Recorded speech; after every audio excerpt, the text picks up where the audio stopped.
ಇದು ಹೇಗಿದೆ ಅಂತಂದ್ರೆ ಮಾನ್ಯ ಅಶೋಕ್ ಅವರು ಹೇಳಿದ್ರು, ಕೈಯಲ್ಲಿ ಶರಣು ಕಂಕಳಲ್ಲಿ ದೊಣ್ಣೆ ಅಂತ ಹೇಳ್ತಾರಲ್ಲ, ಇದಕ್ಕೆ ಸರಿ ಸಮಾನವಾಗಿದೆ. ಇದೇನು ಹೊಸದು ಏನು ಅಲ್ಲ. ಯಾವ ರೀತಿ ಕಾಂಗ್ರೆಸ್ ಪಕ್ಷ ವೀರಶೈವರನ್ನ ಮೊದಲಿಂದಲೂ ನಡೆಸ್ಕೊಂಡು ಬರ್ತಿದ್ದಾರೆ ಅನ್ನೋದು ಇವತ್ತು ಇತಿಹಾಸದ ಪುಟಗಳಲ್ಲಿದೆ. ಜೊತೆಗೆ ಮಾನ್ಯ ಮುಖ್ಯಮಂತ್ರಿಗಳಾಗಿರ್ತಕ್ಕಂಥ ಸಿದ್ದರಾಮಯ್ಯನವರು ಅವರ ಮೊದಲ ಅವಧಿಯಲ್ಲಿ 13ರಿಂದ 18ರವರೆಗೆ ಹೇಗೆ ನಡ್ಕೊಂಡಿದ್ರು ಅಂತಕ್ಕಂಥದ್ದು ಕೂಡ ಗೊತ್ತಿದೆ. ಚುನಾವಣಾ ಸಂದರ್ಭ ಬಂದಾಗ ಯಾವ ರೀತಿ ವೀರಶೈವರನ್ನ ಲಿಂಗಾಯತರನ್ನ ಬೇರ್ಪಡಿಸುವ ಕೆಲಸವನ್ನು ಮಾಡಿ ಆವತ್ತು ಆ ಸಮುದಾಯ ಅವರಿಗೆ ಮಣ್ಣು ತಿನ್ನಿಸಿದ್ದು ಗೊತ್ತಿದೆ.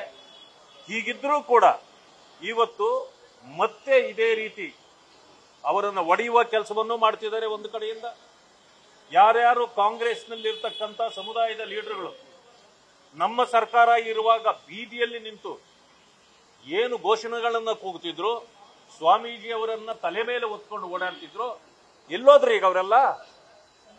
ಯಾಕೆ ನಿಮಗೀಗ ಸ್ವಾಮೀಜಿ ಬೇಕಾಗಿಲ್ವಾ? ಇದ್ದಕ್ಕಿದ್ದಾಗೆ ಸ್ವಾಮೀಜಿಯನ್ನ ಬೀದಿಯಲ್ಲೇ ಬಿಟ್ಟು ಹೋಗಿದ್ದೀರಲ್ಲ. ಈಗ ಆವತ್ತು ಯಾವ ರೀತಿ ಹೋರಾಟ ನಡೆದಿತ್ತೋ ಅದೇ ರೀತಿ ನಮ್ಮ ಪಕ್ಷದಲ್ಲಿರ್ತಕ್ಕಂಥ ಎಲ್ಲಾ ಮುಖಂಡರುಗಳು, ಯತ್ನಾಳ್ ಅವರು ಇರ್ಬೋದು, ಅರವಿಂದ್ ಅಲಂಜಿ ಅವರು ಇರ್ಬೋದು, ವೀರಣ್ಣ ಕಡಾಡಿಯವರು ಇರ್ಬೋದು, ಎಲ್ಲರೂ ಕೂಡ ಸಿ ಪಾಟೀಲ್ರು ಎಲ್ಲರೂ ಇವತ್ತು ಹೋರಾಟದಲ್ಲೇ ಇದ್ದಾರೆ. ಅವತ್ತು ಇದ್ರು, ಇವತ್ತು ಇದ್ದಾರೆ. ಆದರೂ ಕೂಡ ಇವತ್ತು ಆ ಸಮುದಾಯವನ್ನ ಹತ್ತಿಕ್ಕುವ ರೀತಿಯಲ್ಲಿ ಇನ್ನೊಂದು ನೀವು ಗಮನಿಸಿಲ್ಲ,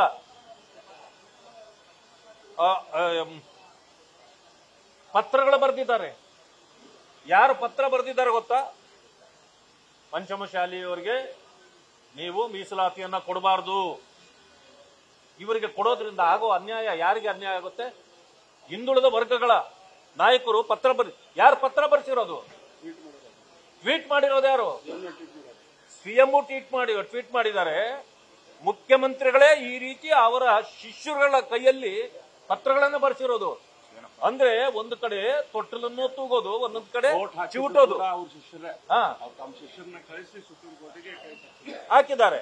ಆಮೇಲೆ ಈಗ ಮುಖಂಡರುಗಳೆಲ್ಲ ನಾವು ಸೇರಿ ಯಾರು ಗಾಯಾಳುಗಳಿದ್ದಾರೋ ಅವ್ರನ್ನ ನೋಡ್ಬೇಕು ಅಂತ ಹೇಳಿದ್ವಿ, ಹೊರಟಿದ್ವಿ. ಈಗ ಅವರು ರಾತ್ರಿ ನಾಪತ್ತೆ ಆಗಿದ್ದಾರೆ, ಎಲ್ಲೋಗಿದ್ದಾರೆ ಅಂತ ಗೊತ್ತಾಗ್ತಾ ಇಲ್ಲ. ಅಂದ್ರೆ ಮುಖ್ಯಮಂತ್ರಿಗಳು ಅವರನ್ನು ಕಿಡ್ನಾಪ್ ಮಾಡಿಸ್ಬಿಟ್ರ, ಕಿಡ್ನಾಪ್ ಮಾಡಿಸಿ ಎಲ್ಲೋ ಇಟ್ಕೊಂಡಿದ್ದಾರೆ ಅಂತ ಕಾಣುತ್ತೆ. ನಾವು ಬಿಡೋದಿಲ್ಲ, ಅವರನ್ನು ತಂದು ಮುಂದೆ ಬಿಡ್ರಿ, ಇಲ್ಲಿ ಎಲ್ಲಿ ತಗೊಂಡೋಗಿ ಇಟ್ಟಿದ್ದೀರಿ ಹೇಳ್ರಿ.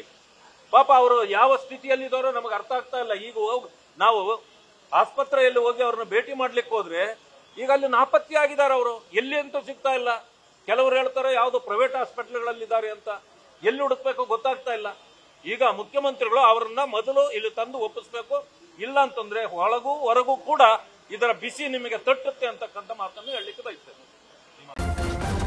ನ್ಯೂಸ್ ಫಸ್ಟ್, ನಿರ್ಭೀತಿಯಿಂದ ನಿಮ್ಮ ಪರವಾಗಿ.